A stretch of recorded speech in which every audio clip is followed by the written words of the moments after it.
Hello बच्चों। हम लोग मॉर्फोलॉजी पढ़ रहे थे और इससे पहले का सारा पार्ट कंप्लीट हो चुका था। छोटी सी हेडिंग दो बची है, फ्रूट और सीड। क्या होता है भाई फ्रूट? देखो तो सब लोग, फ्रूट क्या होता है?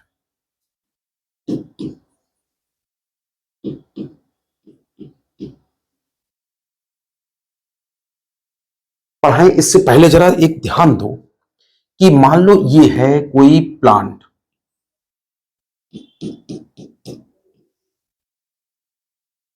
और ये है थैलेमस और उसी पे सारे फ्लोरल पार्ट्स लगे होते हैं।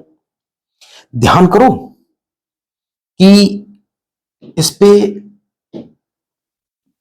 मान लो ये है गाइनोसियम।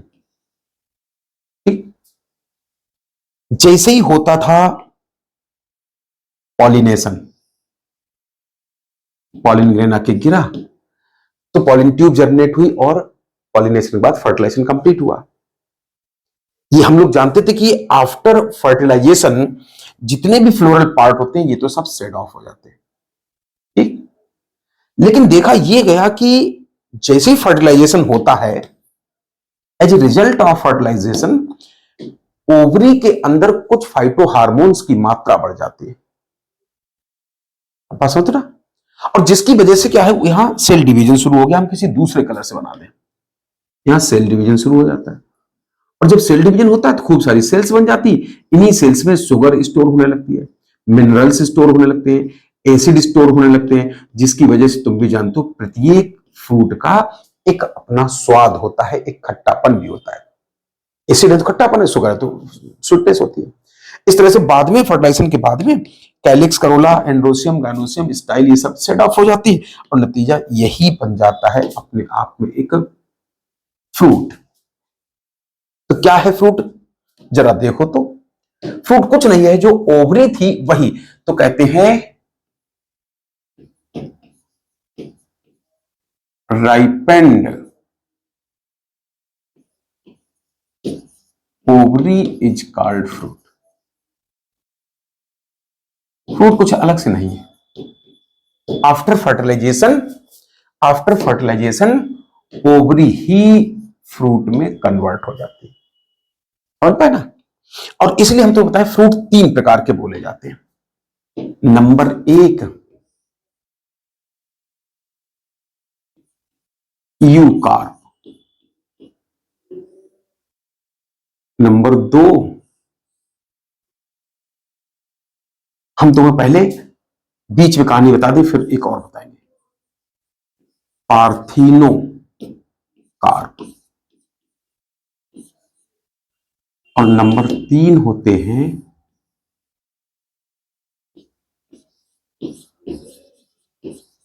स्यूडोकार्प।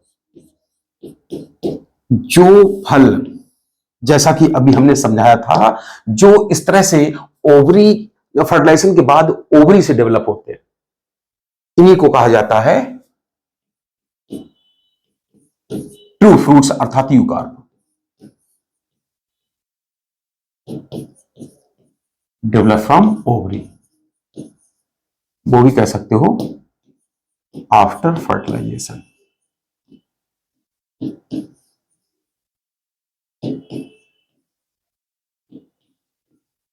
आफ्टर फर्टिलाइजेशन ये ओवरीज बनते हैं।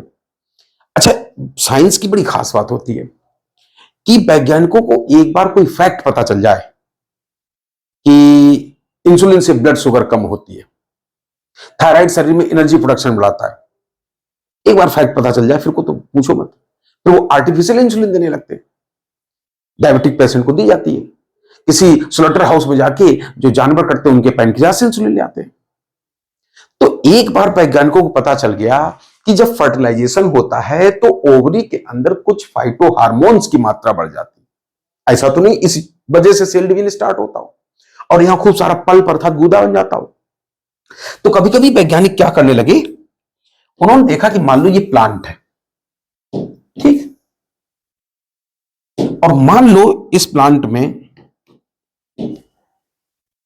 में क्या किया, थोड़ी देर दोबारा ओवरी बना ले। ये था ओवरी,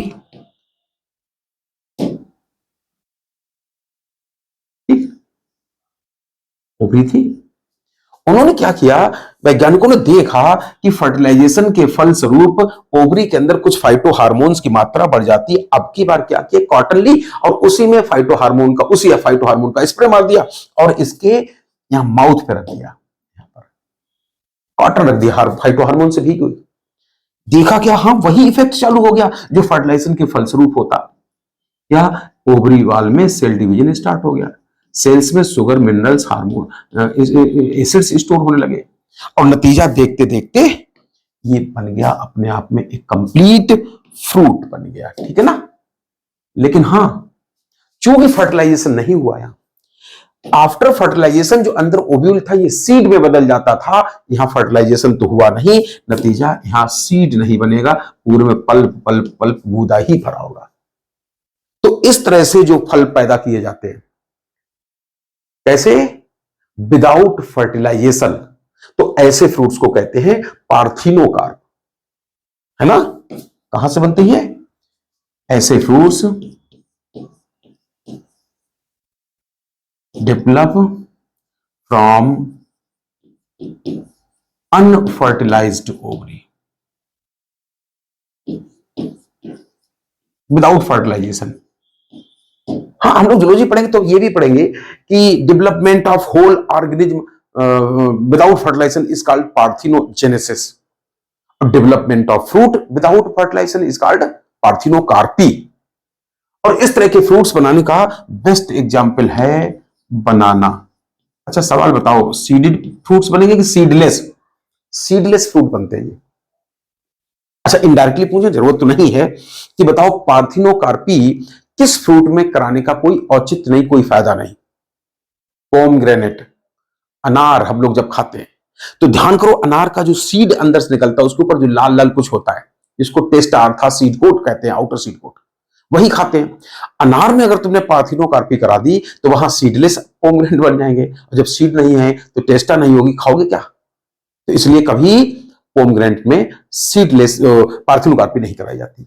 तो ये स्यूडो क्या होता है, स्यूडो माने फॉल्स। फॉल्स फ्रूट किसको कहते हैं, जरा कभी गौर से देखना, इन दोनों फ्रूट्स के अलावा कभी कभी ऐसा भी होता है, चलो इनको तो हम साइड में किए दे रहे हैं, इनको तो साइड में कर दे थोड़ा सा, है ना, समझाने के लिए। ऐसे समझना कि ये है कोई प्लांट,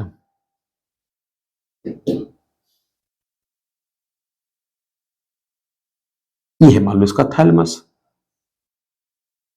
ठीक, यही थी ओवरी। ओवरी को हम किसी डार्क कलर से अच्छा बना ले, चलो ग्रीन कलर से बना ले, ऐसे, ठीक।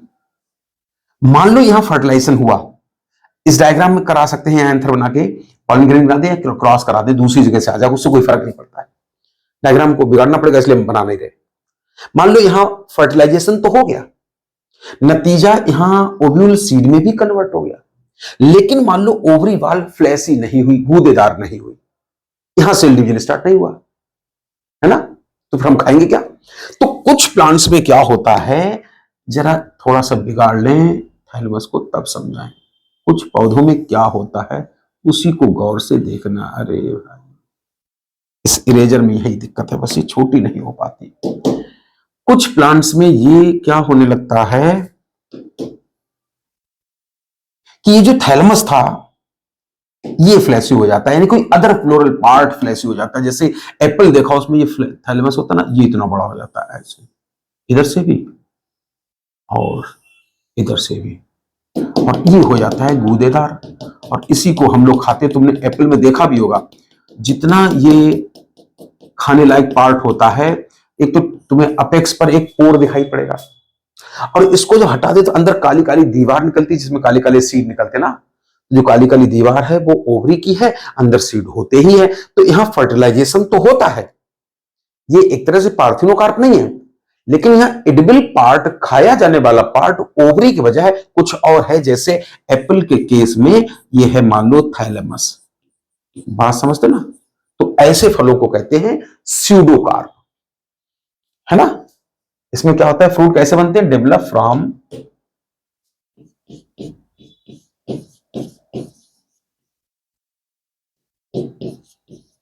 From floral part other than ovary, है ना। डेवलप फ्रॉम फूल के किसी दूसरे पार्ट से, floral part other than ovary, बस ये है ओवरी। ठीक, बेस्ट एग्जाम्पल क्या है? ज्यादातर तो सब फल ऐसे ही होते हैं, इसलिए यहां एग्जाम्पल नहीं लिखे। इसका बेस्ट एग्जाम्पल है बनाना। ये क्या हो गया? डेवलप फ्रॉम,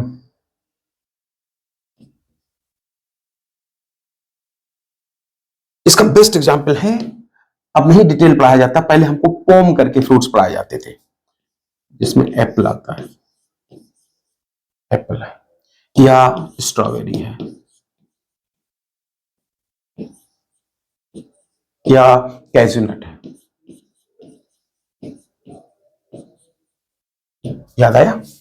इस तरह से फ्रूट्स जो आते हैं वो सब इसी में आते हैं, ये स्यूडोकार्प कहलाते हैं। तो अभी हमने तुम्हें फ्रूट की डेफिनेशन बताई कि फ्रूट्स कुछ नहीं होते, राइपेंड ओवरी होते हैं, या आफ्टर फर्टिलाइजेशन ओवरी ही फ्रूट में कन्वर्ट हो जाती है। राइपेंड मतलब पकी हुई ओवरी। वैसे डेवलपमेंट के आधार पर फ्रूट 3 प्रकार के हो सकते हैं। जो वास्तविक फल होते हैं, ज्यादातर फल होते हैं, वो आफ्टर फर्टिलाइजेशन ओवरी से ही बनते हैं, इसलिए उनको ट्रू फ्रूट्स अर्थात यूकार्प कहते हैं। कभी कभी फाइटो हार्मोन्स की मदद से बिना फर्टिलाइजेशन के ही ओवरी को फ्रूट में कन्वर्ट कर लिया जाता है, तो इस तरह से फॉल्स फ्रूट अर्थात स्यूडोकार्प कहलाते हैं। बनाना में सबसे ज्यादा ऐसा होता है। और तीसरे हमने तुम्हें बताए थे कि फर्टिलाइजेशन हो ये अलग बात है, लेकिन फ्लोरल पार्ट, एडिबल पार्ट जो है वो ओवरी नहीं होता है, कुछ और होता है, जैसे कि एप्पल के केस में थैलेमस। तो इस तरह के फलों को हम स्यूडोकार्प अर्थात फॉल्स फ्रूट्स कहते हैं ना। यहां तक की बात हम लोग पढ़ चुके हैं। अब हम तुम्हें बताने जा रहे हैं कि आखिर किसी भी फ्रूट के पार्ट कितने होते हैं। ठीक है, पार्ट्स ऑफ फ्रूट।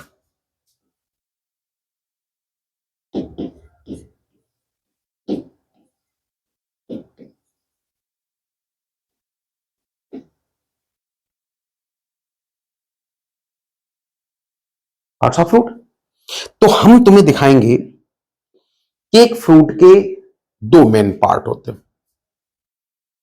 देखो चलो हम तुम्हें पहले बना के दिखा दें, काफी स्पष्ट, तब इसको पढ़ाएं।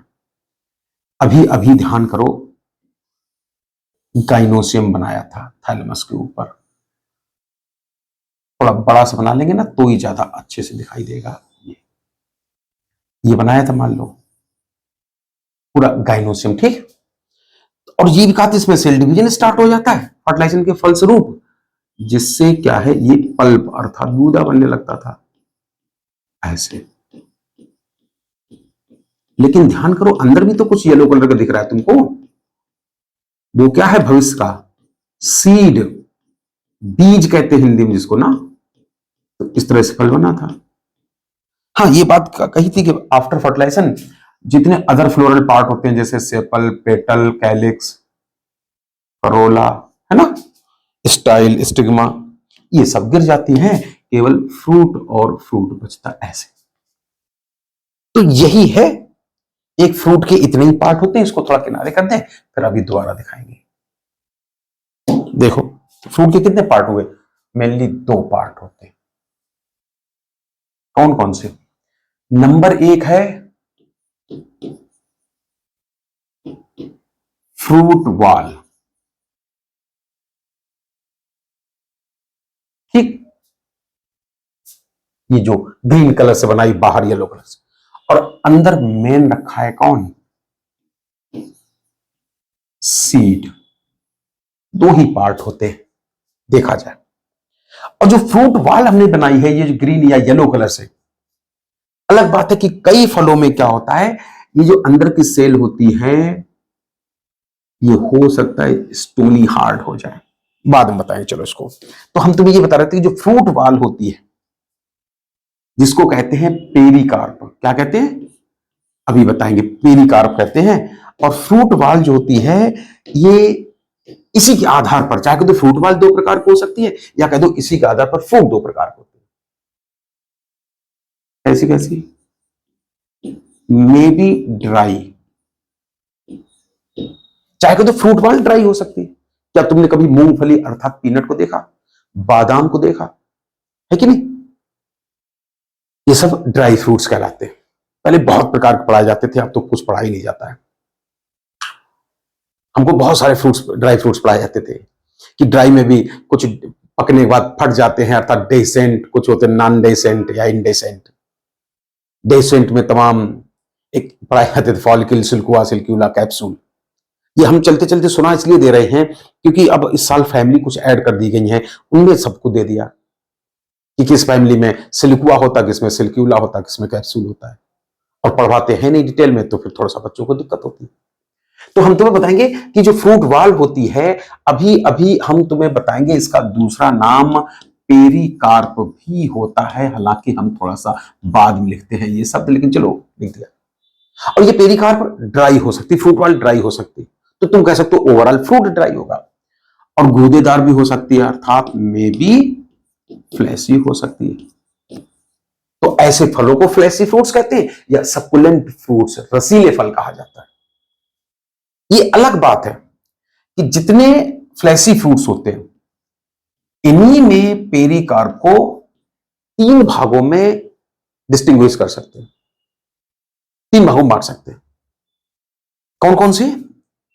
आउटर मोस्ट जो वाल होती है उसको कह सकते हैं इपिकार्प। मीजो माने मध्य होता है, मीजोकार्प कह सकते हैं उनमें।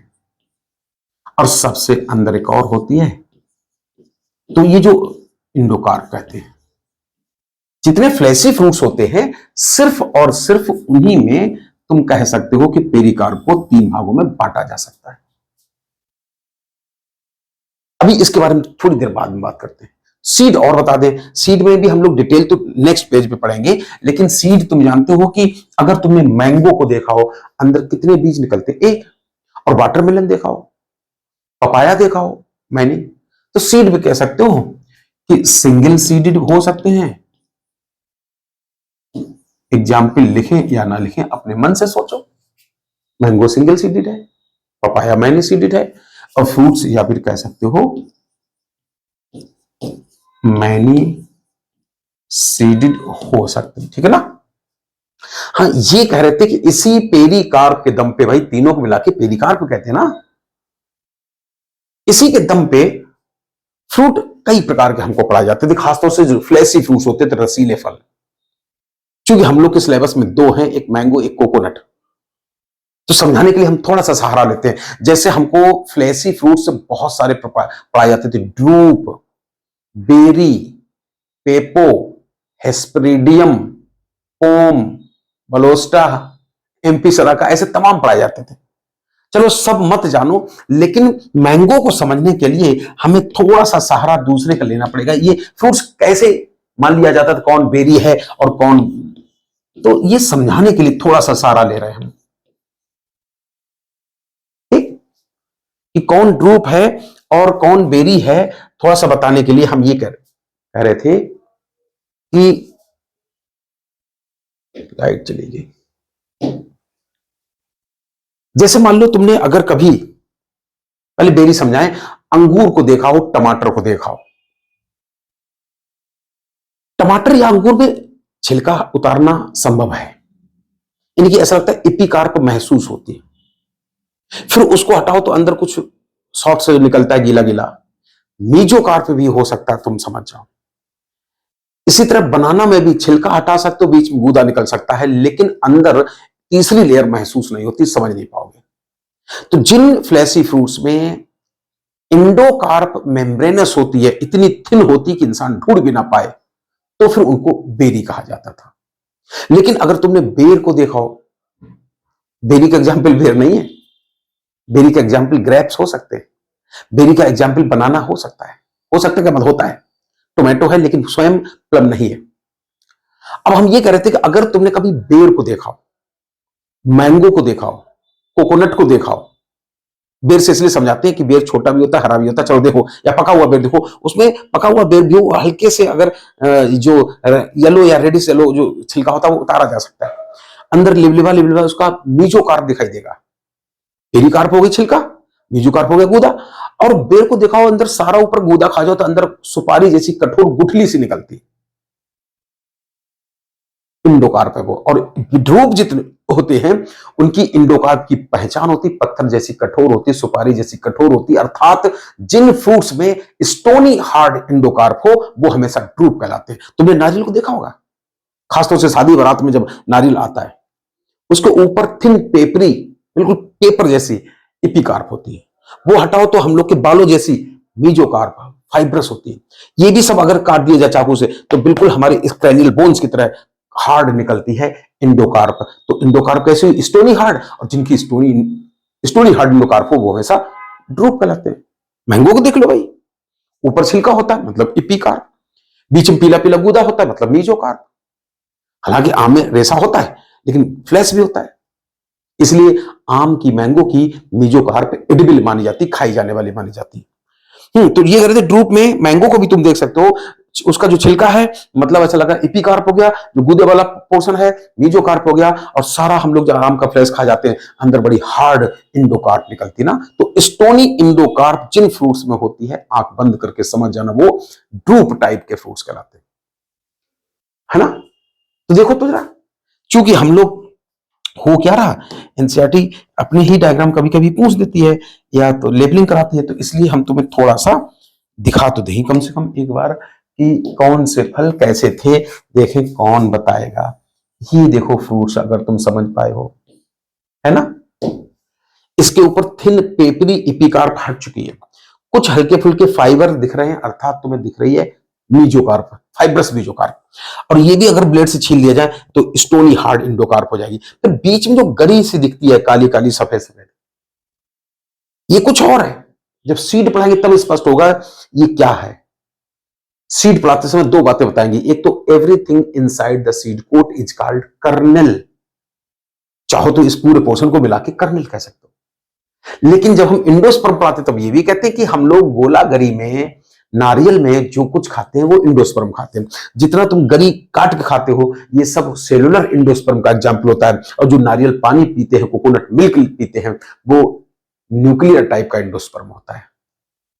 ये मैंगो है, अंदर तो व्हाइट व्हाइट सा तुम्हें सीड दिख रहा होगा, ये ब्लैक कलर से स्टोनी हार्ड इंडोकार्प दिख रही होगी, येलो को वाला पोर्शन सब फ्लैसी गूदेदार मतलब मीजो कार्प है, और उसके ऊपर है छिलका अर्थात इपिकार्प। तो इस तरह से एक फ्रूट के, हमने तुम्हें बोला कि इतने पार्ट होते हैं, फ्रूट वाल और सीड। फ्रूट वाल के ही दम पे फ्रूट ड्राई या फ्लैसी कहलाते हैं, सूखे या गूदेदार फल कहलाते हैं। सीड सिंगल सीडेड हो सकता है, इतना तुम्हें पता ही है, एग्जाम्पल जो भी दिए जाएंगे उनको देख के समझ जाओगे कि कौन कैसा सिंगल सीडेड है। अच्छा, जैसे गेहूं होता है, हम लोग छीलते तो एक बार में एक ही निकलता है। और मैनी सीडेड जो होते हैं वो पपाया बेस्ट एग्जाम्पल है, चाहे मस्कमेलन हो, वाटरमेलन हो, ये भी मैनी सीडेड ही होते हैं, ठीक है ना।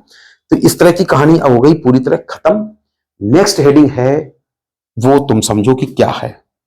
हम लोग पढ़ते हैं सीड, ठीक। देखो सीड क्या है, शुरू करें बस एक सेकंड में, अभी आए।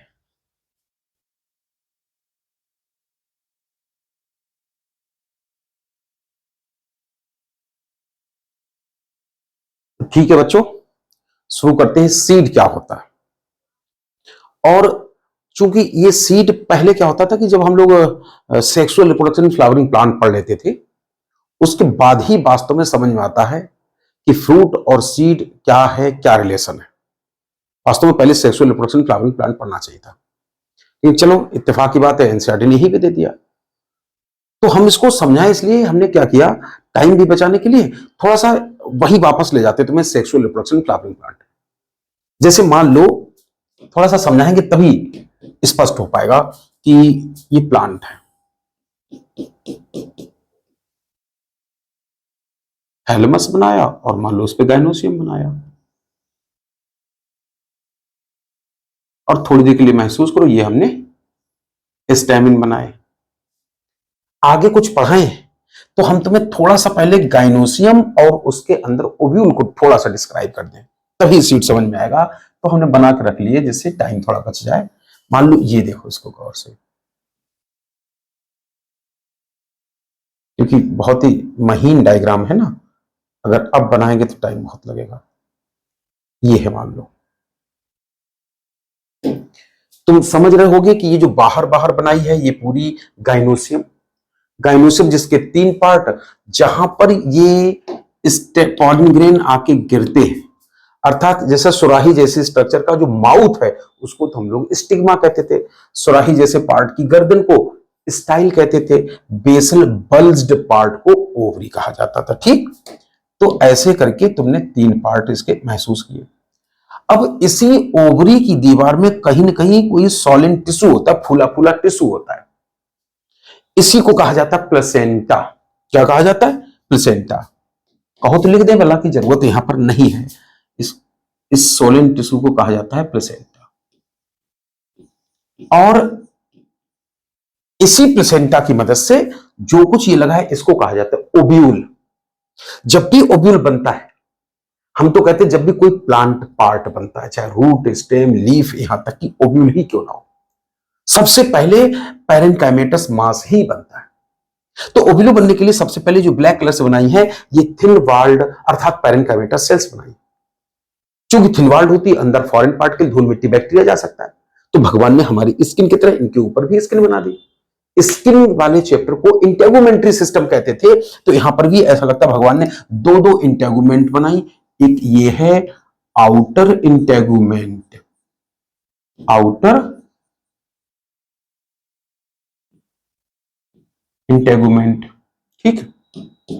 और ये जो थोड़ी सी लाइट कलर दिख रही है ये मान लो इनर इंटेगुमेंट, ठीक। बीच में जो हमने ब्लैक कलर से ये मास बनाया इसको वैसे तो न्यूसेलस कहते हैं, न्यूसेलस।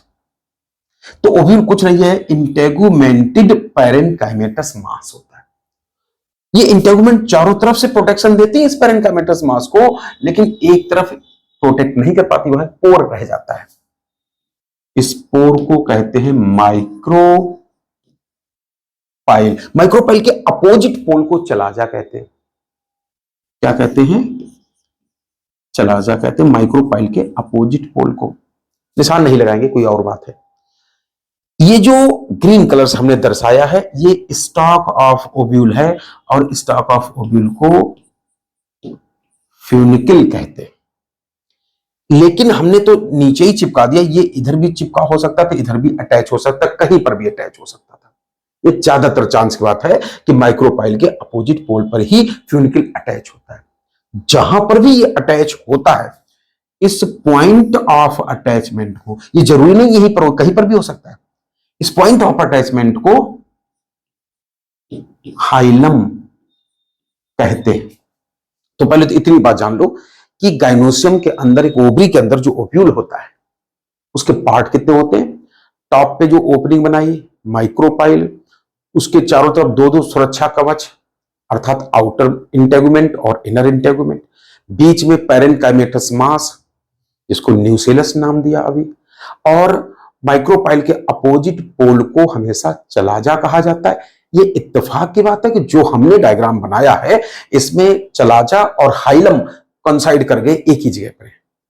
ग्रीन कलर से हमने डंठल, हिंदी में डंठल कहते हैं, अंग्रेजी में स्टॉक कहते हैं, और इसे बायोलॉजी में फ्यूनिकल कहा जाता है। ओवरी की दीवार में जो फूला फूला टिश्यू है जहां से फ्यूनिकल अटैच है उसको कहा जाता है प्लेसेंटा, ठीक है ना।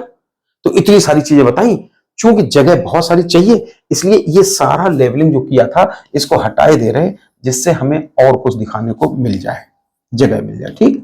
देखो भाई, अब हम तुम्हें ये बताना चाह रहे हैं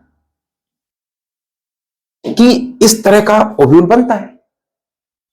अब इसी ओव्यूल में ये जो काली काली सेल है, न्यूसेलर सेल, इन्हीं में से किसी एक सेल का क्या होता है, साइटोप्लाज्म गाढ़ा होना लगता है और न्यूक्लियस आसपास की सेल्स की तुलना में बड़ा हो जाता है। इसी dense cytoplasm with prominent nucleus वाली सेल को मेगा स्पोर मदर सेल कहते थे, शॉर्ट फॉर्म में MMC, megaspore mother cell कहते हैं। फिर तुम्हें बताएं, ये सारा सेक्सुअल रिप्रोडक्शन फ्लावरिंग प्लांट में पढ़ाया जाता है। ये मेगा स्पोर में मियोसिस होता है, मतलब रिडक्शन डिवीजन। मियोसिस में हमेशा एक पेरेंट से 4 सेल्स बनते हैं, यहां पर भी 4 सेल बनेगी। बना के दिखाएं? चलो इसको हटा दिया और लो, और इसकी जगह पर, इसको नहीं हटा पाएंगे, वो डायग्राम गड़बड़ हो जाएगा। इसकी जगह पर मान लो हम 4 अलग अलग सेल बना दें, उनको कहेंगे मेगास्पोर। यूजुअली ये देखा गया कि माइक्रोपाइल की तरफ से 3 डिजेनरेट कर जाते हैं, नष्ट हो जाते हैं। चलाजल एंड वाला एक फंक्शन रहता है, जो फंक्शन रहता है अब उसमें ग्रोथ होती है, ठीक, जिससे कुछ और बनने जाता है। तो वो हमने बना लिया क्योंकि टाइम ना लगे ज्यादा। जो फंक्शनल मेगा स्पोर बचता है उसमें अब ग्रोथ होती है, और ग्रोथ होने के बाद देखो उससे कुछ बन जाता है। जो ये तुम्हें ग्रीन कलर का दिख रहा है अंदर, ये बन जाता है। इसको कहते हैं एम्ब्रियो सैक। क्या कहते हैं? ये जब हम sexual reproduction in flowering plant पढ़ाएंगे तब बताएंगे कि एम्ब्रियो सैक में टोटल 7 सेल और 8 न्यूक्लियाई होते हैं। अब ये कहानी अभी नहीं ज्यादा बताएंगे, ठीक है? हालांकि एक और बात चलते चलते बता दें, ज्यादातर एंजियोस्पर्मिक फैमिलीज में इस तरह से सीधे सीधे ओव्यूल नहीं होते, ओव्यूल ऐसे मुड़े हुए होते, इन्वर्टेड होते हैं। पढ़ाने की सुविधा के लिए हमने आर्थोट्रोपस बना लिया है, वरना ज्यादातर ओव्यूल इन्वर्टेड होते हैं, अर्थात एनाट्रोपस होते हैं। जब फंक्शनल मेगास्पोर से 7 सेल्ड 8 न्यूक्लियस वाली स्टेज बन रही थी, अर्थात जो फंक्शनल मेगास्पोर जब डेवलप कर रहा था तो वो एज ए न्यूट्रिएंट आसपास के सारी काली काली सेल्स को खा गया। ज्यादातर देखा गया डेवलपमेंट के दौरान, एम्ब्रियोसैक के डेवलपमेंट के दौरान न्यूसेलर सेल्स खत्म हो जाती, मगर कभी कभी ये काली वाली सेल्स अर्थात न्यूसेलर सेल बच भी जाती। जब ये न्यूसेलर सेल्स की लेयर सीड में भी पाई जाए तो उसी न्यूसेलस के रिमेनेंट को पेरीस्पर्म कहते हैं। पेरीस्पर्म, हाँ, इसलिए मैंने जानबूझ के छोड़ रखी थी ताकि सीड समझाते समय पेरीस्पर्म समझा सके। अब मान लो हुआ क्या, यहां से पॉलिन ग्रेन आया, पॉलिन ट्यूब बनती है, सब लोगों को पता है। पॉलिन ट्यूब अंदर आती है, first male second male gamete अंदर आएंगे। फर्स्ट मेल गैमीट क्या करता है, इस बीच वाली तीनों सेल को मिला के, तुम्हें ध्यान हो, एग ऑपरेटर्स कहते हैं। अपोजिट पोल की 3 सेल्स को एंटीपोडल्स कहते थे। एग ऑपरेटर्स में बीच में एक सेल होती थी, दाएं बाएं सिनर्जिड होती थी, बीच में जो 2 न्यूक्लियाई होते थे इनको पोलर न्यूक्लियाई कहते थे, ठीक है ना? इस तरह से टोटल 8 न्यूक्लियस हो गए, 3 ऊपर 3 नीचे और 2 बीच में। सेल 3 ऊपर 3 नीचे 6 और एक ये बड़ी वाली, टोटल सेल 7 होती है, 7 सेल 8 न्यूक्लियस। जब फर्टिलाइजेशन होता है तो फर्स्ट मेल गैमीट जाइगोट से एक से मिलता है, जाइगोट बन जाता है। Second male gamete polar nucleus मिलते हैं तो 3n कंडीशन बन जाती है, जिसको पेन, प्राइमरी इंडोस्पर्मिक न्यूक्लियस कहते हैं। और सिनर्जिड हो चाहे एंटीपोडल, बाकी सेल सब नष्ट हो जाती। तो फाइनल जो डायग्राम था वो भी हम तुम्हें थोड़ा सा दिखा दें और फिर पढ़ाएं कि आखिर सीड क्या होता है। ये है फाइनल डायग्राम, देखो। आफ्टर फर्टिलाइजेशन ये हो जाता है क्या, जो पेन था प्राइमरी इंडोस्पर्मिक न्यूक्लियस, अब उसमें न्यूक्लियर डिवीजन होता है। अब डिवीजन के आधार पर उस समय पढ़ेंगे 3 प्रकार के एंडोस्पर्म हो सकते हैं, सेलुलर, न्यूक्लियर और हेलोबियल। तो यहां पर कुछ बन जाता है, उसको एंडोस्पर्म कहते हैं, जिसका मेन काम होता है, मेन फंक्शन होता है स्टोरेज ऑफ फूड। और जो एग थी आफ्टर फर्टिलाइजेशन बदल गई जाइगोट, जाइगोट का एम्ब्रियोनिक डेवलपमेंट होगा, भविष्य में नेक्स्ट जनरेशन बनेगी, नया पौधा बनेगा, है ना? तो अब इसी एग से बनने जा रहा है पूरा जाइगोट, जाइगोट से बनने जा रहा एम्ब्रियो और प्लांट बेबी। तो कुल मिला के ये जो फर्टिलाइजेशन के बाद जो कुछ अब तुम्हारे सामने है, इसी को मान लो यही सीड में तब्दील हो जाएगा। कहा जाता है कि आफ्टर फर्टिलाइजेशन ओवरी बदल जाती है फ्रूट में, और ये जो कुछ है बदल जाता है सीड में। तो इसको हम हटा दें, क्योंकि अब हम लोग ये देखने जा रहे हैं कि आखिर सीड क्या होता है। ठीक, तो छोटा सा करके इसको हटा दें कि सीड आखिर क्या होता है।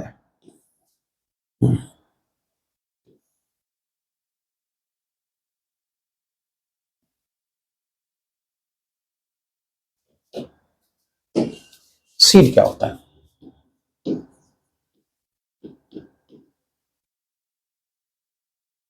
तो समझो, चाहे तो कह दो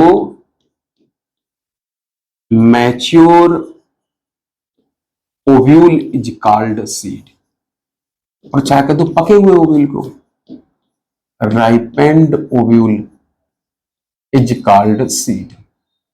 ठीक, राइपेंड ओव्यूल को आफ्टर फर्टिलाइजेशन बनता है, या ऐसे कह दो it is the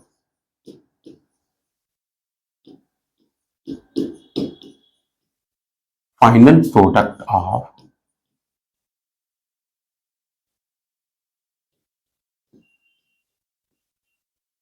sexual reproduction. ठीक, एक चीज जाने, अभी तुमसे क्या कहा था कि जब सब कुछ हो जाएगा तो ओव्यूल बदल जाएगा, फिर एक बार चाहो तो देख सकते हो, आखिरी बार, इसी से ओव्यूल तुम्हें समझ में आएगा। आफ्टर फर्टिलाइजेशन ओवरी तो बदल गई सीड में, ओवरी तो बदल गई फ्रूट में, और ये ओव्यूल बदल जाता है सीड में, राइपेंड ओव्यूल इसका सीड। हाँ, तो जो कुछ अभी यहां आउटर इंटेगुमेंट कहलाता था, सीड बनने पर इसको कहा करेंगे आउटर सीड कोट, अर्थात टेस्टा। लाइट कलर वाली को कहेंगे इनर सीड कोट, अभी लिखेंगे टेगमेन। ज्यादातर न्यूसेलस तो खत्म ही हो जाता था, अगर बचा रहा तो इसको पेरिस्पर्म कहेंगे। जाइगोट से भविष्य में क्या बनेगा, एम्ब्रियो अर्थात प्लांट में भी बनेगा भविष्य का। फ्यूनिकल आज भी फ्यूनिकल ही कहलाएगा, सीड में भी फ्यूनिकल कहलाएगा, प्लेसेंटा प्लेसेंटा ही रहेगा। और इस पूरे ओव्यूल, जो अभी ओव्यूल है जहां पर ये अटैच था फ्यूनिकल, इसको हाइलम कहा था। जब ये सीड में कन्वर्ट हो जाएगा तब भी फ्यूनिकल जहां अटैच होगा उस जगह को हाइलम ही कहेंगे। और ये जो ओपनिंग है, सीड में भी ओपनिंग पाई जाएगी और उसको वहां पर भी माइक्रोपाइल ही कहेंगे। ठीक है ना, तो सब कुछ है, बस ये खुद ही बदल जाएगा इसमें, है ना। ये इसको अलग कर दें तो तुम समझ गए कि ये सीड क्या है, और जब सीड समझ गए तो तुम समझ गए हो कि हाइलम क्या है। हाइलम भी समझ गए, कुछ नया थोड़ी। हाइलम क्या है,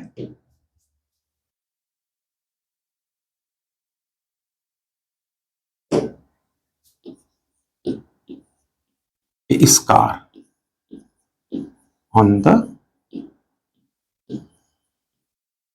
seed coat.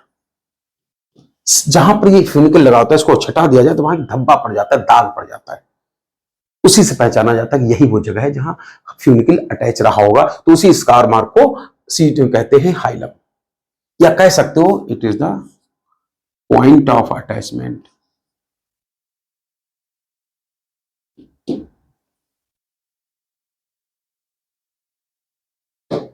It is the point where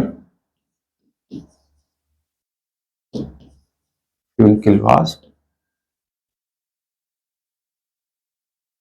attached. ठीक, जहां फ्यूनिकल अटैच्ड। अब ऐसे छोटा सा शब्द है तो चलो देख ही लें। अभी जो पोर टाइप का बताया था, क्या कहा था उसको, माइक्रो पाइल ना। बताओ भाई माइक्रोपाइल क्या है, कुछ नहीं, चने का बीज देखो, दिखाई क्या तुम्हें, चलो अच्छा देखो देखो देखो दिखाते भैया, ये है मान लो चने का बीज। माइक्रोपाइल सबको समझ में आ ही रहा होगा, हाइलम भी दिख रहा है। क्या होता है, माइक्रोपाइल तो वही पोर है जहां से पानी अंदर जाएगा, अरे यही पोर। तो माइक्रोपाइल कुछ नहीं है, क्या है, इट इज ए पोर, है ना।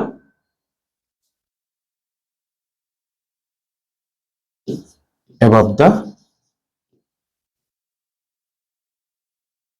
हाइलम, ठीक है ना, above the हाइलम, ये पोर होता है। और ये बनाया ही क्यों भगवान ने, अरे चाहे ओव्यूल हो चाहे सीड, जब तुम जानते हो कि सीड, जैसे खासतौर से चने का बीज हो, ग्राम का सीड हो, थोड़ी इसकी सीड कोट हार्ड होती है, अंदर से बड़ा सॉफ्ट, बड़ा नाजुक सा सीडलिंग बाहर आना है, वो सीडलिंग में इतनी दम नहीं होती कि हार्ड सीड कोट को क्रैक कर पाए। तो जब भी हम लोग सीड को मॉइस्ट सॉइल में डालते हैं तो पहले सीड के अंदर मॉइस्चर जाती है, नमी जाती है, पानी जाता है, अंदर प्रेशर बढ़ता है, स्वेलिंग होती है, जिससे सीड कोट क्रैक हो जाती है और सीडलिंग बड़ी आसानी से बाहर निकल आता है। तो ऐसे समझो ये पोर क्या, हमारे नॉस्ट्रिल्स की तरह समझो कि यहीं से गैसेस एक्सचेंज होगा। भाई अंदर एम्ब्रियो जिंदा है, उसको सांस भी तो चाहिए, तो यहीं से ऑक्सीजन जाएगी और यहीं से पानी जाता है सीड जर्मिनेशन के दौरान। तो एक्ट एज पैसेज का काम करता है ये, फॉर किसके लिए, वाटर एंड ऑक्सीजन। तो इसके लिए ये पैसेज का काम करता है, ये तुम्हें याद रखना पड़ेगा। चलो अब हम तुम्हें ये बताने जा रहे हैं कि एक सीड के पार्ट कितने होते हैं। नेक्स्ट पेज में बताते हैं भाई। देखो एक सीड के 3 पार्ट होते हैं। कौन कौन से? Seed coat,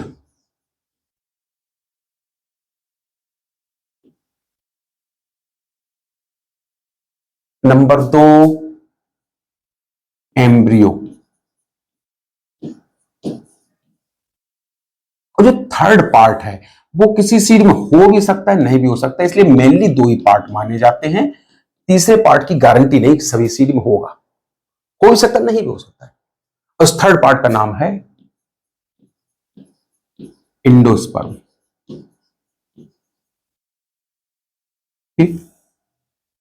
endosperm. तो हम तुम्हें अब एक एक करके बताएं। जैसे चाहे तो तुम चने का बीज फोड़ के देख लो, या कैस्टर सीड देखा हो तो और बेहतर। अब भाई तुम लोग ने देखा हो नहीं देखा हमको पता है, हम जब छोटे थे तो गांव में यहाँ पर रख लेते, जिसके ऊपर कुछ व्हाइट वाइट लगा होता था, बालूजी उसको कारंकल कहते थे, यहाँ पर रखते थे। और 2 दोस्त आपस में मिलकर छोटे बचपन में वो भी यहाँ पर रखता था, ऐसे करके फोड़ते थे उनको। ध्यान है? दिखा सकते हैं लेकिन दिखाने से कोई बहुत फायदा नहीं। तो अगर तुमने कैस्टर सीड देखा हो तो बिल्कुल स्पष्ट हो जाएंगे तुम्हें दोनों सीड कोट। और चलो मान लो नहीं भी देखा है तो ऐसा करना, कभी उबला हुआ मुर्गी का अंडा देख लेना। जैसे उबले हुए मुर्गी के अंडा के ऊपर व्हाइट व्हाइट सी कैल्शियम कार्बोनेट की सेल होती है, उसको हल्के हाथों से अगर छील दो तो अंदर एक सफेद सफेद झिल्ली सी निकलती है, मुलायम मुलायम सी। कई बार वो उसी सेल के साथ चली जाती, कभी कभी एल्ब्यूमिन के ऊपर चिपकी भी रह जाती कहीं कहीं। तो बिल्कुल उसी तरह अगर तुमने कैस्टर ना देखी हो तो उबला हुआ अंडा देख लो।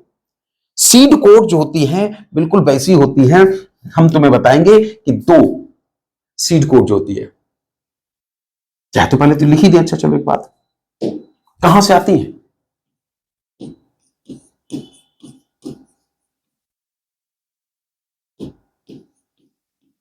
Develop from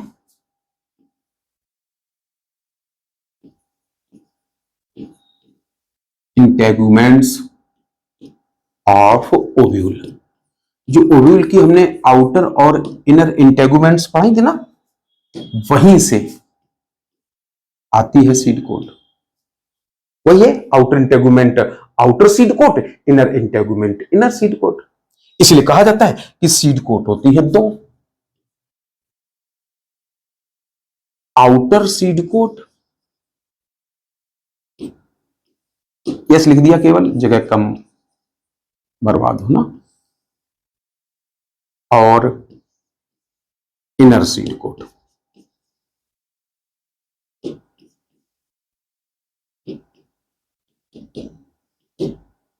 inner seed coat चाहो तो आउटर सीड कोट को टेस्टा भी कहते हैं और इनर सीड कोट को इसी तरह टेगमेन भी कहते हैं। ठीक, याद रख सकते हो।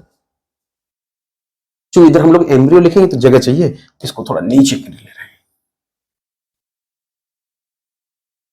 तो अब हमें बताने की जरूरत नहीं है, जैसा कि तुमने चना को या मुर्गी के अंडा को कहा था। मुर्गी का अंडा याद रखना वो अलग चीज है, समझाने के लिए उसका एग्जाम्पल लिया। अर्थ ये कहने मतलब है कि ये आउटर तो है ही, ये थिक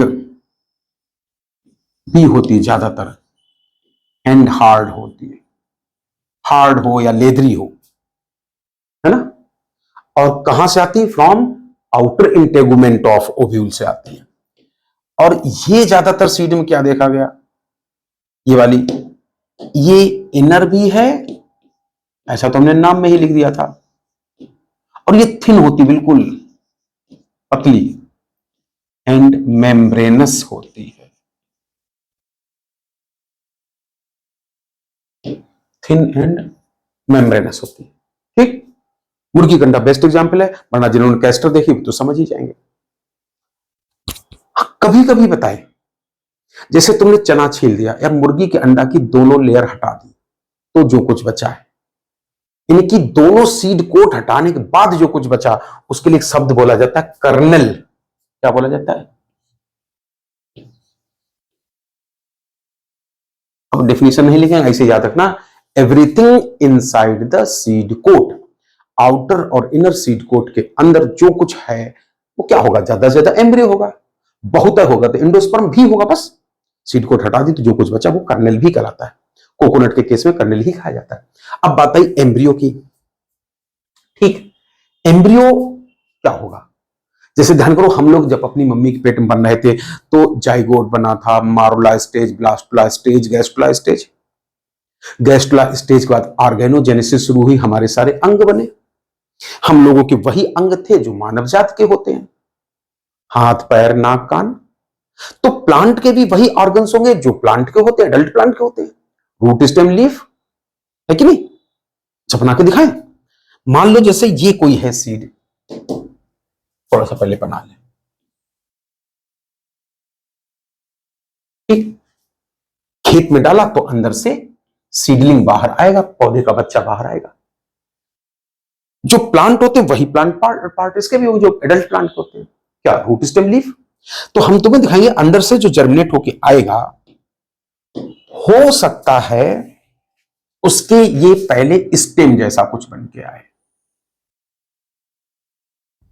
क्योंकि स्टेम की सबसे बड़ी पहचान होती है नोड इंटरनोड होना, तो इस पे भी एक नोड होती है, और इसी नोड से लगी होती पत्तियां अर्थात लीव्स। ऐसे ऐसे, दवाई थोड़ी ज्यादा नुकीली बन गई, कोई बात नहीं, ऐसे ये है लीव्स। क्योंकि ये एम्ब्रियोनिक लीव्स होती हैं, और एम्ब्रियोनिक लीव्स को हम तुम्हें दिखाएंगे अभी, कहते हैं कॉटलीडन। दो होते हैं, तो बेशक हमने किसी डाइकॉट प्लांट का बनाया, एक बनाते अभी बना के दिखाएंगे तो मोनोकॉट का। तो ये है एम्ब्रियोनिक लीव्स।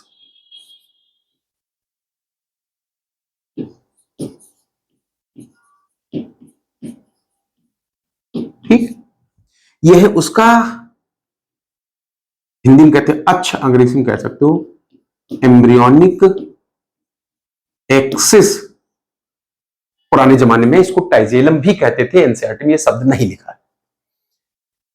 चूंकि एम्ब्रियोनिक लीव को कॉटलीडन कहते हैं, तो बेशक हमने जो एम्ब्रियो बनाया किसी डाइकॉटलिडनस प्लांट का बनाया, जहां पर ये कॉटलीडन अटैच है। अब इस एम्ब्रियोनल एक्सिस के दो पार्ट किए जाते हैं। जो ये पॉइंट ऑफ अटैचमेंट से ऊपर का पोर्शन, इपी माने ऊपर, हाइपो माने नीचे, तो यहां से यहां तक के पोर्शन को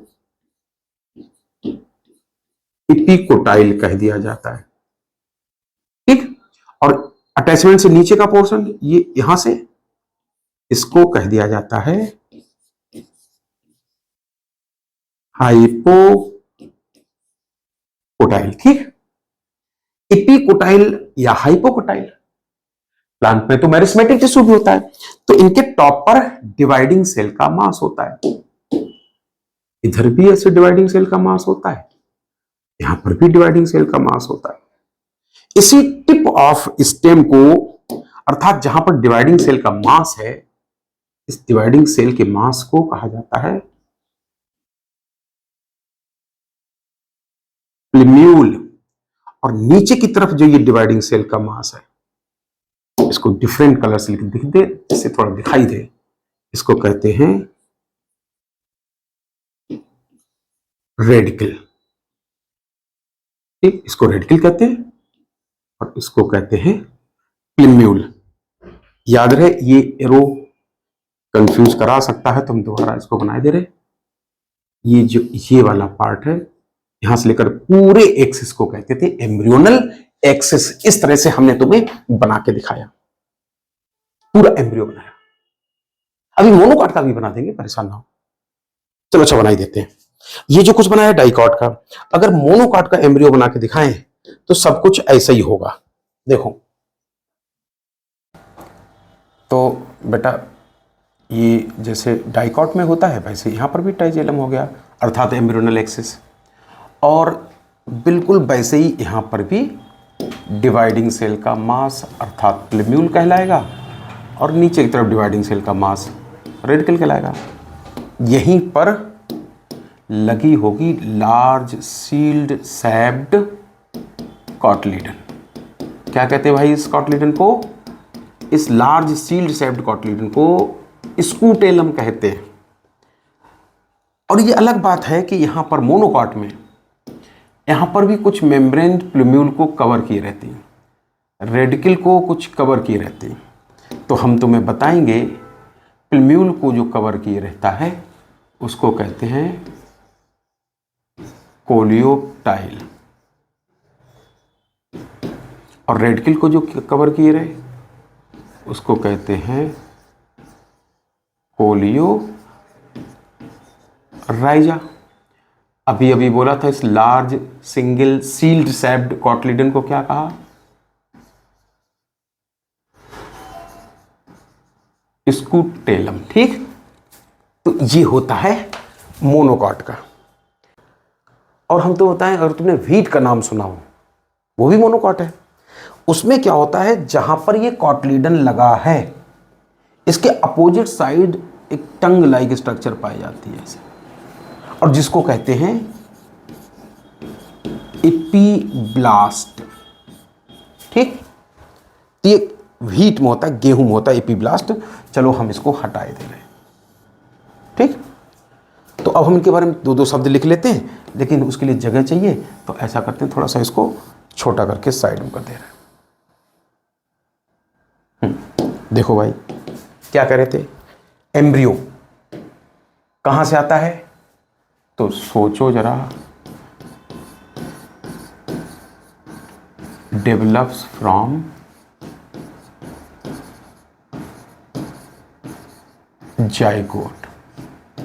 अरे भाई, जैसे हम लोग अपनी मम्मी के यूट्रस में जाइगोट, मारुला, ब्लास्टुला, गैस्ट्रुला से डेवलप होते थे, वैसे यहाँ होता है पहले जाइगोट होता है, फिर जो है ग्लोबुलर स्टेज बनती है, हार्ट शेप्ड स्टेज बनती है, तब एडल्ट मेन एम्ब्रियो बनता है।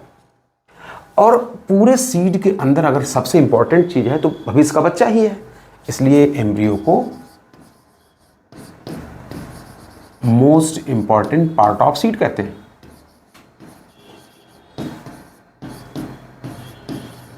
क्या है एम्ब्रियो? भविष्य का पौधा ही है, फ्यूचर प्लांट ही है। कितने पार्ट बताए? दो मेन पार्ट हैं। एक तो ये एम्ब्रियोनल एक्सिस,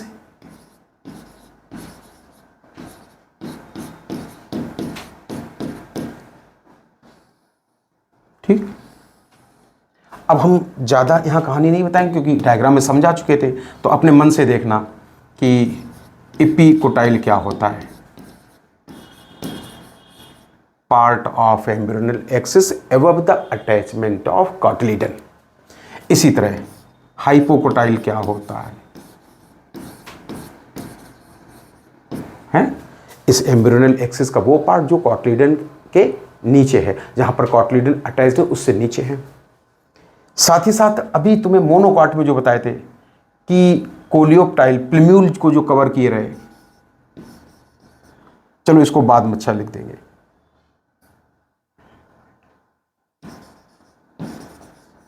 प्लिम्यूल को जो कवर किए वो क्या आता था?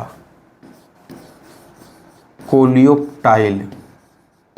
मगर याद रहे सिर्फ मोनोकॉट में ना कोलियोप्टाइल, और रेडिकल को कवर करे वो कोलियोराइजा।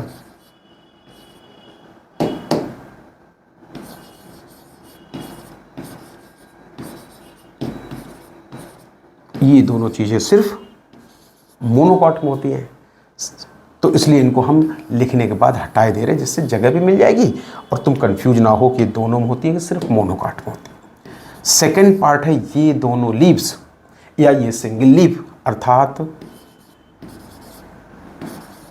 एम्ब्रियोनल लीफ या लीव्स, डिपेंड करता हम किसकी बात कर रहे हैं। सब लोगों को पता है एम्ब्रियोनल लीफ को अर्थात नोन एज कॉटलिडन कहते हैं ना, कॉटलिडन कहते हैं। और हम तुम्हें बताएं कि अगर जो है एक है तो मोनोकॉट कहलाएगा, और अगर दो है तो क्या कहलाएगा पौधा, डाइकॉटलिडनस प्लांट कहलाएगा, डाइकॉट कहलाएगा। ठीक है, इससे ज़्यादा अभी हम नहीं बताना चाहते। इपीब्लास्ट की बात तो बताई चुकी थी, थोड़ा सा दो शब्द इसी तरह इसके बारे में बोल दें। एंडोस्पर्म कहाँ से डेवलप हुआ था, प्राइमरी एंडोस्पर्मिक न्यूक्लियस से।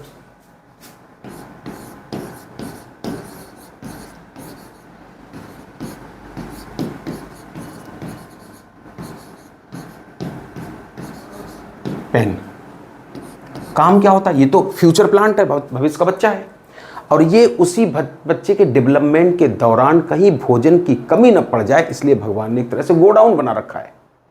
तो it is the food storing tissue.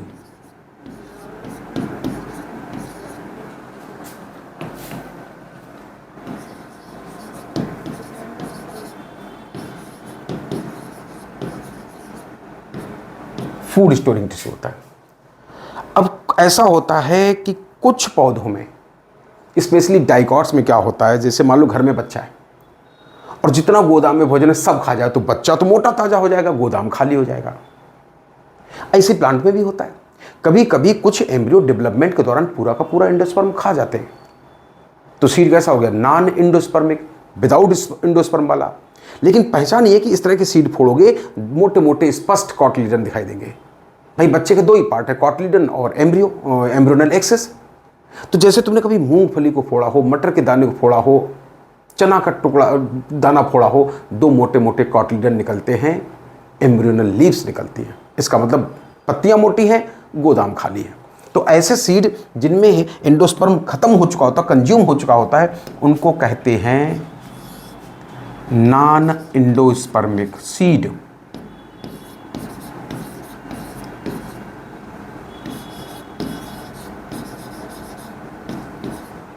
Non endospermic seed, चाहे नॉन एंडोस्पर्मिक कह दो और चाहे कभी कभी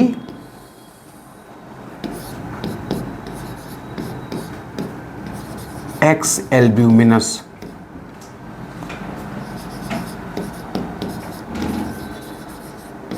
सीड भी कहते हैं। ठीक, एक्स एल्ब्यूमिनस सीड कहते हैं। तो एग्जाम्पल क्या बताएं तुम्हें, अभी कहा था मोटे मोटे टुकड़े किस में निकलते हैं, चना में, मटर में, मूंगफली में, और ये सब के सब लेग्यूमिनोसी फैमिली, पल्स फैमिली के मेंबर हैं। तो बेस्ट एग्जाम्पल हो गया लेग्यूम्स। अगर तुमने कभी मक्का का दाना फोड़ा हो, ये तो बता ही चुके कि मक्का का दाना अपने आप में सीड नहीं है, कंफ्यूज मत होना, वो कंप्लीट फ्रूट है। लेकिन अगर मक्का का दाना फोड़ो, गेहूं फोड़ो, चना चावल फोड़ो, स्पष्ट दो पत्तियां नहीं समझ में आती, केवल पाउडर से निकलता है, आटा से निकलता है। इसका मतलब कॉटलिडन इतना थिन है कि दिखाई तक नहीं पड़ता है, केवल गोडाउन भरा है, आटा भरा है, पाउडर भरा है, मतलब एंडोस्पर्म भरा है। तो जो सीरियल प्लांट होते हैं उनमें एंडोस्पर्म होता है, ऐसे सीड को कहते हैं एंडोस्पर्मिक सीड। चाहे एंडोस्पर्मिक सीड कह दें और चाहे कह दें एल्ब्यूमिनस। जब भी हम लिखते हैं हाथ रुकी, एल्ब्यूमिनस सीड। ठीक, बेस्ट एग्जाम्पल क्या हुए भाई, गेहूं, धान अर्थात सीरियल्स। तो इस तरह से हम हमने तुम्हें पूरा सीड के बारे में समझाया, उसके पार्ट्स बताए कि मेजर पार्ट दो ही हैं, तीसरा पार्ट हो भी सकता है और नहीं भी हो सकता है। अब हम तुम्हें एक बार थोड़ा सा मोनोकॉट और डाइकॉट एम्ब्रियो में क्या अंतर होता है थोड़ा सा कंपेयर करके दिखा देते हैं, ठीक है ना। चल देखो, हालांकि बहुत जरूरत नहीं है जो बताने जा रहे हैं, लेकिन अगर ऐसे देख लेंगे ना तो छोटे छोटे पॉइंट जो जिनको हम इग्नोर कर देते हैं वो और स्पष्ट हो जाएंगे। एक तरफ हमने लिया डाइकॉट सीड और दूसरी तरफ मोनोकॉट सीड। चलो सबसे पहले बात कर लेते हैं सीड कोट के बारे में। तो हम तुम्हें बताएंगे कि जितने डाइकॉट होते हैं इनकी सीड कोट ज्यादातर थिक होती है और दो स्पष्ट लेयर होती है। हालांकि थिक आउटर वाली होती है जिसको टेस्टा कहते हैं, इनर वाली थिन ही होती है, लेकिन इनमें दोनों सीड कोट थोड़ी स्पष्ट होती है। लिख लेते थोड़ा पॉइंट हैज टू लेयर्स। और जो मोनोकॉट होते हैं, कभी मक्का का दाना देखना, कह तो पहले ही चुके कि मक्का का दाना सीड नहीं है, अपने आप में फ्रूट है, लेकिन ना तुम्हें पेरिकार्प समझ में आएगी और ना ही कहीं सीड कोट। तो मतलब क्या है, यहां जो सीड कोट होती है वो मेम्ब्रेनस होती है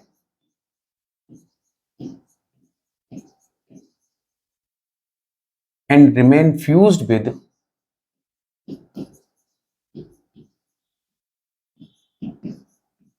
फ्रूट बॉल।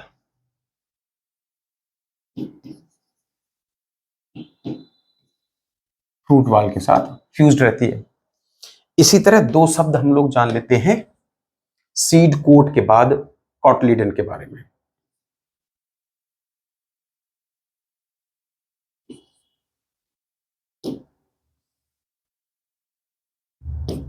ठीक, तो तुम्हें बताएंगे कि इनमें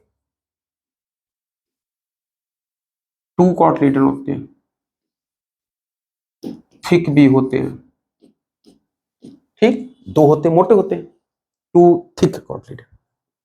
और ज्यादातर हमने कहा था मूंगफली फोड़ो, मटर का दाना, चने का दाना, दो मोटे मोटे स्पष्ट कॉटलीडन निकलते हैं ना। तो टू थिक है ना and full of reserve food.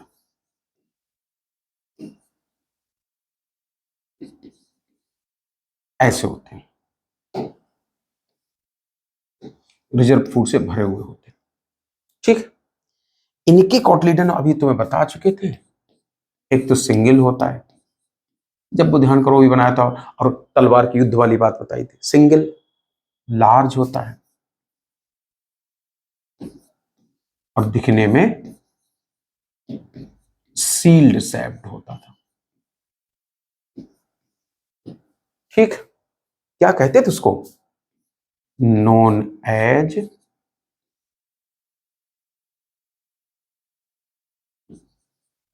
Scutellum, उसको स्कूटेलम कहते थे। इसी तरह थोड़ा सा दो शब्द हम लोग जान लें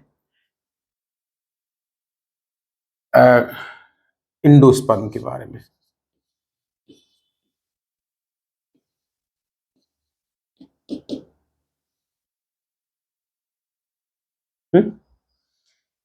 डाइकॉट में कॉटलीडन मोटे होना इस बात का सबूत था कि इनमें यूजुअली इनके सीड नॉन इंडोस्पर्मिक होते, विदाउट इंडोस्पर्म होते हैं, usually no endosperm,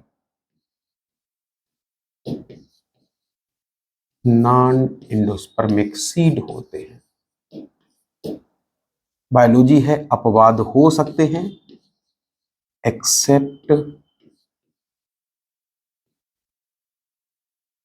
castor seed, अरंड, अंडी इंडी गांव कहते हैं, नहीं बताते यहां पर कैसे बचपन में जो लड़ाते थे, तो उनका अपवाद होता है।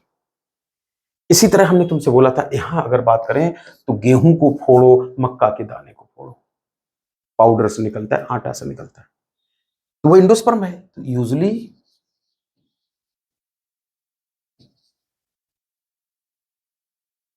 एंडोस्पर्मिक होते हैं, अर्थात इनमें एंडोस्पर्मिक प्रेजेंट होता है, इनके सीड एंडोस्पर्मिक होते हैं। हाँ, एक्सेप्शन यहां पर भी हो सकते हैं, एक्सेप्ट कौन सा? ऑर्किड।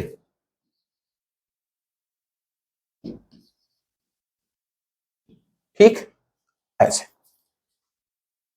एक इतना ही मेन डिफरेंस था। हालांकि दो शब्द हमने कुछ अलग से तुम्हें बताए थे स्टेम के बारे में, एम्ब्रियोनल एक्सिस के बारे में।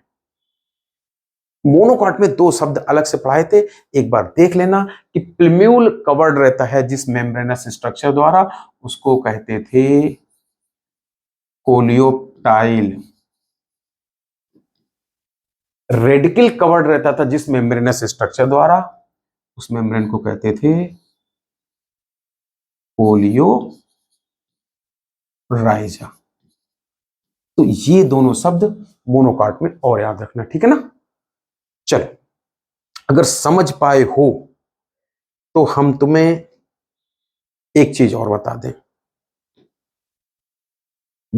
एक चीज और बता दें, और वो है ये, देखो भाई सब लोग, इसको हटा दे तब दिखाएं, जगह साफ हो जाए, थोड़ी मिल जाए। हम तुम्हें एक बार मेज का पूरा सीड हम सोचते दिखा ही दें। ये देखो, ये तो चलो डाइकॉट का है,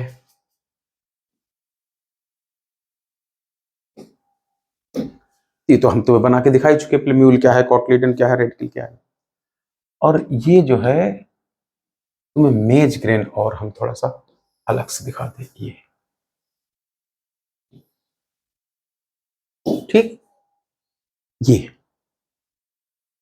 हालांकि इसको तुम समझ नहीं पाओगे, ऐसे थोड़ा सा कठिन लगता है, क्योंकि जगह चाहिए, तो हम लोग क्या करते हैं, ऐसा करते हैं, इसको हटा लेते हैं, तब समझाए तुम्हें। चलो, इसको हम छोटा करके हटा देते हैं, तो बहुत ही सबको पता ही है, सारे बच्चों को पता है। इस चीज को गौर से देखो, ये समझो ये है एंडोस्पर्म, ये क्ले है, इससे चलो हम तुम्हें ये एंडोस्पर्म वाला पार्ट बना के दिखाते हैं, ठीक। ऐसे मान लो ये जो कुछ हमने बनाया इसके अंदर एंडोस्पर्म भरा है, ठीक, खोखला पार्ट मान लो थोड़ी देर के लिए, और इसी में एक ऐसे नॉच टाइप का बन जाता है, ये बना रहे ये ऐसे, ये नॉच टाइप का बन जाता है अंदर, ठीक। ये डायग्राम वही है, और इसी के बीच में एम्ब्रियो होता है। हम तुम्हें एम्ब्रियो अलग से दूसरी क्ले से बना के दिखा रहे हैं, थोड़ी देर के लिए मान लेना कि ये है, मान लो एम्ब्रियोनल एक्सिस छोटा सा बना लिया, ये बनाया, दिख रहा होगा एम्ब्रियोनल एक्सिस, ठीक। इसी से कॉटलिडन लगाने जा रहे थे, पहले बना ले कॉटलिडन। ये बड़ी सी होती है, सील्ड सेप्ड, बिल्कुल अंदर थोड़ा कुछ हैंडल टाइप बना ले भाई, खड़क पहनने के लिए, पकड़ने के लिए, कटप्पा भी तो पकड़ते ना, जो तलवार से युद्ध करते वो लोग, ऐसे। इसको हम अटैच करे दे रहे इसी एम्ब्रियोनल एक्सिस से, इस तरह से मान लेना अटैच हो गया, इस तरह से ऊपर कोलियोप्टाइल, नीचे कोलियोराजा बनाई जा सकती थी। और इस तरह का एम्ब्रियो है ना, ये इसी में ऐसे अंदर बंद रहता है, ये तो डायग्राम इस तरह से। लेकिन अगर हम इसको बीच से यहां से काट दें, बीच से काट दें, तो जब बीच काटेंगे तो इधर का आधा पार्ट हट जाएगा, तो अब हम काट तो नहीं पाएंगे, हाथ से काट भी देंगे तो तुम्हें उतना सही नहीं दिखाई देगा, है ना। तो डायग्राम कुछ ऐसा हो गया, ऐसा हो गया, कि लगता है जो हमने इधर से काटा ना, तो ऐसा दिखाई देगा कि ऐसा लगता है तुम्हें, ये ऊपर है एंडोस्पर्म वाला पार्ट, बीच में ये नॉच है, इसी में ये धसा रहेगा, ये एम्ब्रियो। बना के दिखाएं ना, बनाए सब कुछ बना तो है ही। ऐसा लगता है कि बस इसमें तुम ये याद रखना कि देखो यहाँ स्पष्ट है कि ये जो फ्रूट वाल है और सीड कोट है, ये फ्यूज्ड है, अलग अलग नहीं दिखाई देंगे। ये है स्टोरेज ऑर्गन, ऑर्गन करे store, food storing site, endosperm. लेकिन इसके चारों तरफ ये सबसे ज्यादा पूछी जाने वाली चीज है, इसको कहते हैं, एक प्रोटीन की बनी लेयर होती है, अर्थात प्रोटनेसिस लेयर होती है, जिसका नाम है एल्यूरॉन लेयर। तो ये अलग से गोदाम है और इधर अंदर बंद है एम्ब्रियो, जिसमें हम कोलियोप्टाइल, प्लिम्यूल, कोलियोराइजा, रेडिकल और एम्ब्रियोनल एक्सेस, सीड सेप्ड स्कूटेलम, सब इसमें स्पष्ट नहीं हो पाएगा। जो हमने डायग्राम बना के दिखाया था उसमें स्पष्ट है। तो इस तरह से आज हम लोगों ने पूरा फ्रूट सीड से लेकर पूरी मॉर्फोलॉजी खत्म बची, कुछ फैमिलीज बची है, उनको हम नेक्स्ट वीडियो में बताएंगे।